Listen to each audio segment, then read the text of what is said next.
All right, friends, today we have dash, the workout. So we're going to start with alternating jumping lunge. So this is one that most of us have seen before. What we're trying to go for here is height on that jump and quickness and soft landing. So Panda's doing a really good job demonstrating. She's got her arms going in counter with her legs, which is exactly what we want to see. And you're going to do 10 per side. When you're done with that, you're going to move into slider curtsy lunge. So most of us are familiar with this cross under slash curtsy lunge that we use to strengthen our crossovers. Panda is standing on a towel to slide. And what the slider does is actually make you turn on some of your little muscles a little bit more because you have to stop the actual slide of your body.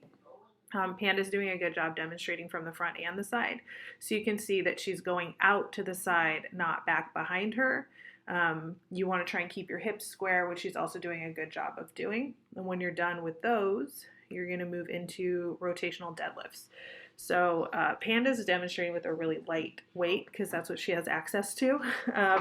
You may have to, like here, I would say that she might want to put the kettlebell up on something a little bit higher so that her deadlift form is better. It looks like she's having to kind of bend over a lot.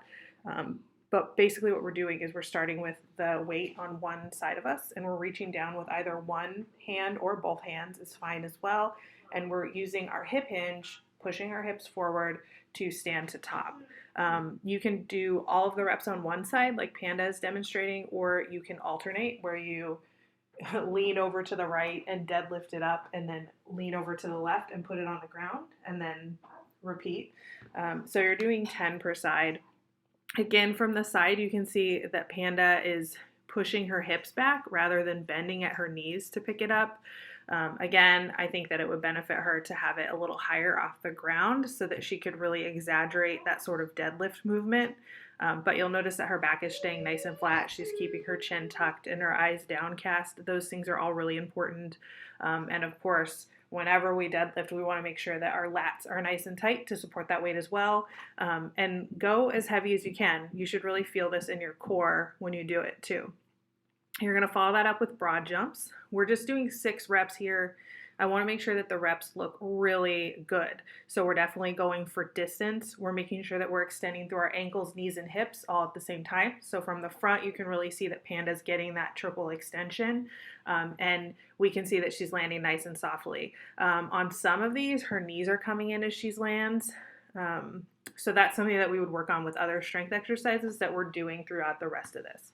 So just focus on your knees coming together. If you feel them coming in, shorten up the distance that you're jumping.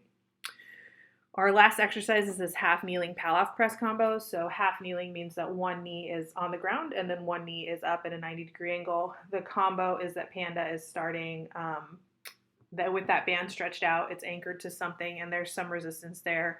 She's pressing out and then coming back in and then pressing overhead. And that is 1 rep. So she's going to do, I think it's 8 reps on each side.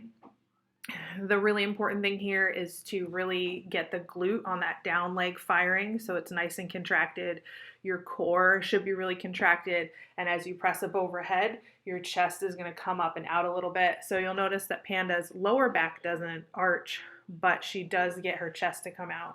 So then she's going to switch sides and do 8 on this side as well. So again, we're going out and up. The up version is typically more difficult, so set the resistance for that version rather than the out version. So that is it. We're going to repeat these exercises 5 times or for about 30 minutes, and I hope you have a great workout.